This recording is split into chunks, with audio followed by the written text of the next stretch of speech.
Hello everyone, good afternoon. വേദിയിലും സദസ്സിലും സന്നിഹിതരായിട്ടുള്ള ബഹുമാന്യ വ്യക്തിത്വങ്ങളെ, ഇവിടെ ഏറ്റവും കൂടുതൽ പരസ്യങ്ങൾ സ്വന്തമാക്കിയതിന് മിസ്റ്റർ ജിനോയ്ക്കൊരു അവാർഡ് കൊടുത്തിരുന്നു. അടുത്ത പ്രാവശ്യം മുതൽ ഏറ്റവും കൂടുതൽ ബന്ധങ്ങൾ സ്വന്തമാക്കിയ വ്യക്തി എന്ന് ആ അവാർഡിനെ നാമകരണം ചെയ്യണം എന്ന് ഞാൻ ആഗ്രഹിക്കുന്നു. ഈ പ്രോഗ്രാമിൽ ഷിഫാൽ ജസീറ എത്തിച്ചേരാനും ഞാനിവിടെ നിൽക്കാനും ഒക്കെ കാരണം അദ്ദേഹമാണ്, മിസ്റ്റർ ജിനോയാണ്. അദ്ദേഹം ആദ്യം പരസ്യത്തിന് വേണ്ടിയല്ല സമീപിച്ചത്. അദ്ദേഹം നല്ലൊരു സൗഹൃദം സ്ഥാപിക്കുകയാണ് ചെയ്തത്. ബന്ധങ്ങളും സൗഹൃദങ്ങളും തന്നെയാണ് നിലനിൽക്കുന്നത്. അതിൻ്റെ ഭാഗമാണ് പരസ്യവും പ്രമോഷനും ഒക്കെ. അപ്പോൾ അതുകൊണ്ട് ഇനിയും അദ്ദേഹത്തെ പോലെയുള്ള സഭയുടെ വ്യക്തികൾക്ക് ഒരുപാട് സൗഹൃദങ്ങൾ ഈ മണ്ണിലും മറുനാട്ടിലും സൃഷ്ടിക്കാൻ കഴിയട്ടെ എന്ന് ആശംസിക്കുന്നു. ഇതൊരു ഹാർവെസ്റ്റ് ഫെസ്റ്റിവൽ എന്നാണ് പറഞ്ഞത്. ഒരു ഫെസ്റ്റിവൽ മൂഡിൽ എല്ലാവരെയും കാണാമെന്ന് കരുതിയാണ് ഇങ്ങോട്ട് വന്നത്. പക്ഷേ ഉച്ചയൂണിന്റെ മയക്കമാണെന്ന് തോന്നുന്നു. ഒരു ഫെസ്റ്റിവൽ മൂഡൊന്നും കാണുന്നില്ല. എല്ലാവരും ഉറക്കത്തിലാണോ? ആണോ? രണ്ട് വാക്ക് സംസാരിക്കാൻ ആഗ്രഹിക്കുന്നത്. എനിക്ക് ഒരുപാട് സന്തോഷം. ഈ ഹാർവെസ്റ്റ് ഫെസ്റ്റിവൽ എന്നൊക്കെ കേൾക്കുമ്പോൾ ഏതൊരു മലയാളിക്കും ആദ്യം ഓർമ്മ വരുന്നത് ഓണമാണ്. ഇത് ഓണം പോലെ ഒരു ഹാർവെസ്റ്റ് ഫെസ്റ്റിവലുമായി താരതമ്യം ചെയ്യുമ്പോൾ എന്താണ് ഇതിന്റെ പ്രത്യേകത എന്നത് ഇവിടെ ബഹുമാന്യ വ്യക്തിത്വങ്ങളൊക്കെ പറഞ്ഞു കഴിഞ്ഞു. അതായത് കേവലം ഒരു കൊയ്ത്തുത്സവം മാത്രമല്ല, കേവലം സന്തോഷ പ്രകടനം മാത്രമല്ല, നേരെമറിച്ച് ദൈവത്തോടുള്ള നന്ദി അറിയിക്കുക, നന്ദി പ്രകാശിപ്പിക്കുക എന്നൊരു ഉദ്ദേശം കൂടിയുണ്ട്. എത്ര മനോഹരമായ ആശയമാണ്. നന്ദി ഉണ്ടായിരിക്കുക. നമുക്ക് ഭക്ഷണം തരുന്ന, അന്നം തരുന്ന ഈശ്വരനോട് നന്ദി ഉണ്ടായിരിക്കുക. ആ നന്ദി വിശാലമായ അർത്ഥത്തിൽ പ്രകടമാക്കുക എന്ന അതിമനോഹരമായ ഒരു ആശയമാണ് ഹാർവെസ്റ്റ് ഫെസ്റ്റിവലിൻ്റേത് എന്ന് ഓർക്കുമ്പോൾ ഒരുപാട് സന്തോഷം തോന്നുന്നു. ഈ വേദിയിലെ താരങ്ങൾ മറ്റാരുമല്ല, ഇവിടുത്തെ കുട്ടികളാണെന്ന് എനിക്ക് തോന്നുന്നു. അതായത് ആദ്യം പ്രയർ സോങ് പാടിയ കുട്ടികൾ മുതൽ ഇപ്പോൾ ഇവിടെ അക്കാഡമിക് എക്സലൻസ് അവാർഡ് വാങ്ങിയ കുട്ടി വരെ ഒരുപാട് കുട്ടികൾ ഈ വേദിയിൽ വന്നിറങ്ങിപ്പോയി. അതുകൊണ്ട് ഞാൻ ഈ കുട്ടികളോട് 2 മിനിറ്റ് സംസാരിച്ചു കൊള്ളട്ടെ. ഓക്കെ, ഇവിടെ പറഞ്ഞു ഇങ്ങനെയുള്ള പ്രോഗ്രാമിലൂടെയൊക്കെ സമാഹരിക്കുന്ന തുക, ധനം ചാരിറ്റിക്ക് വേണ്ടി ഉപയോഗിക്കുന്നുവെന്ന്. ചാരിറ്റിക്ക് വേണ്ടി ഉപയോഗിക്കുന്നത് ഏത് അർത്ഥത്തിലാണ്? നമ്മളെല്ലാവരും ദൈവസ്നേഹമുള്ളവരാണ്, ദൈവവിശ്വാസികളുള്ളവരാണ്.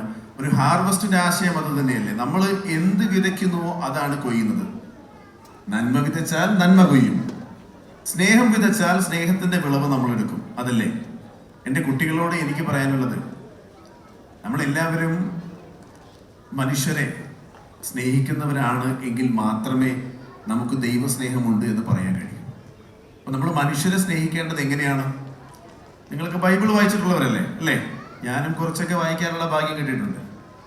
അപ്പോ മനുഷ്യരെ എങ്ങനെയാണ് സ്നേഹിക്കേണ്ടതെന്ന് പലതരത്തിൽ, അല്ലെങ്കിൽ സാമൂഹിക സേവന സന്നദ്ധരായി എങ്ങനെ ജീവിക്കണമെന്ന് പലയിടത്തും ബൈബിളിൽ തന്നെ പരാമർശിക്കുന്നുണ്ട്. എൻ്റെ ഓർമ്മ ശരിയാണെങ്കിൽ മത്തായിയുടെ സുവിശേഷം അധ്യായം 35 വായിക്കുമ്പോൾ അവിടെയുണ്ട്. അവിടെ ചെമ്പരിയാടിനെയും കോലാടിനെയും കുറിച്ച് പറയുന്നുണ്ട്. ദൈവത്തിന്റെ വലത്തും ഇടത്തും നിൽക്കുന്ന ആളുകളെ പറ്റി. അങ്ങനെയല്ലേ? If I am not wrong അല്ലേ? അപ്പൊ ചെമ്പരിയാടുകളെയും കോലാടുകളെയും പറ്റി അവിടെ പറയുന്നുണ്ട്.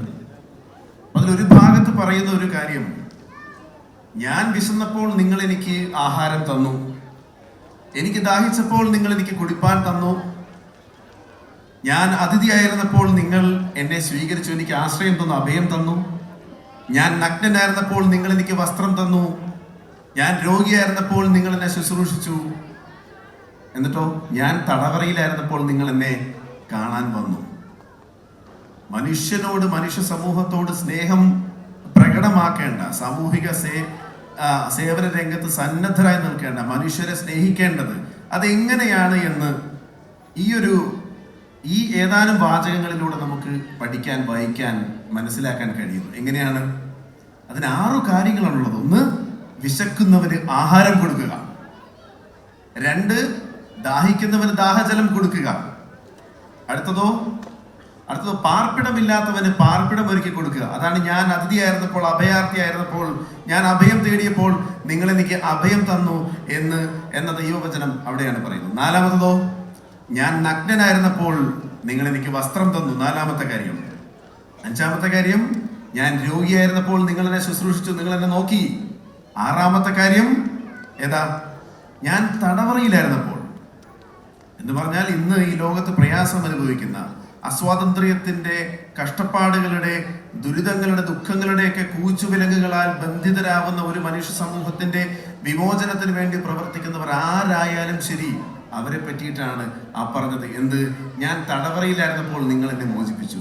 ഈ 6 കാര്യമാണ് ദൈവസ്നേഹമുള്ള മക്കൾ ചെയ്യേണ്ടത്. എൻ്റെ മക്കളോടും എനിക്ക് അത് തന്നെയാണ് പറയാനുള്ളത്. ഈ ഒരു വിശ്വാസത്തിൽ വിശ്വാസം ഹൃദയത്തിൽ രൂഢമൂലമായതുകൊണ്ടാണ് ഈ ലോകത്ത് ഫ്ലോറൻസ് നൈറ്റിംഗേൽമാരും മദർ തെരേസയും ഒക്കെ ജനിച്ചത്, അല്ലെങ്കിൽ അവർ ജീവിച്ചത്, അല്ലേ? അപ്പൊ കേവലം വാക്കുകൾ കൊണ്ടല്ല, അല്ലെങ്കിൽ നാവും വാക്കുകളും കൊണ്ടല്ല നിങ്ങൾ ദൈവസ്നേഹം വെളിവാക്കേണ്ടത്, മറിച്ച് നിങ്ങളുടെ പ്രവൃത്തികളും നിങ്ങളുടെ സത്യവും കൊണ്ടാണ് എന്ന് ബൈബിളിന്റെ മറ്റൊരിടത്ത് നിങ്ങൾക്ക് വായിക്കാൻ കഴിയും. യോഹന്നാന്റെ സുവിശേഷത്തിന്റെ ഒരു ഭാഗത്ത് കൃത്യമായിട്ട് ബൈബിളിൽ തന്നെയുണ്ട്. എന്ത്? നിങ്ങൾ ലൗകിക സമ്പത്ത്, ഭൗതിക സമ്പത്ത് നിങ്ങളുടെ കയ്യിൽ ഉണ്ടായിരുന്നിട്ടും നിങ്ങൾ പ്രയാസം അനുഭവിക്കുന്ന, അത് അർഹിക്കുന്ന ഇല്ലായ്മക്കാരെ നിങ്ങളുടെ സഹോദരനെയും സഹോദരിയെയും നിങ്ങൾ കണ്ടിട്ടും അവർക്ക് വേണ്ടി അത് നിങ്ങൾ ചിലവഴിച്ചില്ല എങ്കിൽ നിങ്ങൾക്ക് ദൈവത്തിന്റെ സ്നേഹത്തിന് നിങ്ങൾ ഒരിക്കലും അർഹരല്ല എന്ന് ബൈബിളിൽ പറയുന്നുണ്ട്. കൃത്യമായി പറഞ്ഞ യോഹന്നാന്റെ സുവിശേഷം, എനിക്ക് അധ്യായമൊന്നും ഓർമ്മയില്ല, അപ്പം അതിൽ വായിച്ചതായിട്ട് എനിക്ക് ഓർമ്മയുണ്ട്. അതായത് ലൗകിക സമ്പത്ത്, ഭൗതിക സമ്പത്ത് എന്ന് പറഞ്ഞാൽ ദൈവം നിങ്ങൾക്ക് നൽകിയ സമ്പത്ത്. ഏതുപോലെ ഇവിടെ ഹാർവെസ്റ്റ് ഫെസ്റ്റിവലിൽ നമ്മൾ നന്ദി പ്രകാശിപ്പിക്കുന്നുണ്ട്. ആർക്ക് വേണ്ടി? ദൈവത്തിന് നമ്മൾ നന്ദി പ്രകാശിപ്പിക്കുമ്പോൾ അതിന്റെ ആശയം, ആ ഭക്ഷണം, ആ ധാന്യ വിളവുകൾ സമ്മാനിച്ചത് നൽകിയത് ദൈവമാണ് എന്ന് പറയും പോലെ ഭൗതികമായ ലൗകികമായ സമ്പത്ത് നിങ്ങളുടെ കയ്യിൽ ഉണ്ടായിരുന്നിട്ടും നിങ്ങൾ പ്രയാസം അനുഭവിക്കുന്ന മനുഷ്യരെ കണ്ടിട്ടും അവർക്ക് വേണ്ടി ചെലവഴിച്ചില്ലെങ്കിൽ നിങ്ങൾക്ക് ദൈവസ്നേഹം ഉണ്ടാവുകയില്ല. അടുത്ത വാചകത്തിൽ പറയുന്നത്, നാവും നിങ്ങളുടെ വാക്കുകളും നിങ്ങളുടെ നാവുമല്ല, നേരെ മറിച്ച് നിങ്ങളുടെ പ്രവർത്തനങ്ങളും നിങ്ങളുടെ സത്യവുമാണ് നിങ്ങളിൽ ദൈവസ്നേഹം സൃഷ്ടിക്കുന്നത്. അതുകൊണ്ട് പ്രവർത്തിക്കുക. നമ്മൾ കുറേ സംസാരിച്ച് ദൈവസ്നേഹത്തെ വാഴ്ത്തി പുകഴ്ത്തിയിട്ടൊന്നും കാര്യമില്ല. നമ്മൾ പ്രവർത്തിക്കുക. ഇല്ലായ്മക്കാരന് വേണ്ടി, പ്രയാസം അനുഭവിക്കുന്ന മനുഷ്യർക്ക് വേണ്ടി ഒക്കെ നമ്മൾ പ്രവർത്തിക്കുന്നിടത്ത് മാത്രമേ നമ്മളൊക്കെ ദൈവവിശ്വാസികളാണ്, ദൈവസ്നേഹമുള്ളവരാണ് എന്ന് പറയാൻ പറ്റും. ഒരു മുസ്ലിം പശ്ചാത്തലത്തിൽ നിന്ന് വരുന്ന ഒരാളായതുകൊണ്ട് ഞങ്ങളെ സംബന്ധിച്ചിടത്തോളം ഞങ്ങൾക്ക് സക്കാത്ത് നിർബന്ധമാണ്, സ്വതക്ക നിർബന്ധമാണ്, ദാനധർമ്മം നിർബന്ധമാണ്. വരുമാനത്തിന്റെ ഇത്ര ശതമാനം അത് പാവങ്ങളായിട്ടുള്ള ആളുകൾക്ക് വേണ്ടി, ഇല്ലാത്തവർക്ക്, അല്ലെങ്കിൽ ഇല്ലായ്മയുള്ളവർക്ക്, അല്ലെങ്കിൽ ഇല്ലായ്മ അനുഭവിക്കുന്നവർക്ക് വേണ്ടി അത് സ്പെൻഡ് ചെയ്യൽ നിർബന്ധിതമായിട്ടുള്ള ഒരു ഏർപ്പാടാണ് ആ വിശ്വാസത്തിന്റെ ഭാഗമായിട്ട്. അപ്പൊ എന്നതുപോലെ എല്ലാവർക്കും അങ്ങനെ ചെയ്യാൻ സാധിക്കട്ടെ. അങ്ങനെ ദൈവസ്നേഹം നിങ്ങൾക്ക് വളർത്താൻ കഴിയട്ടെ.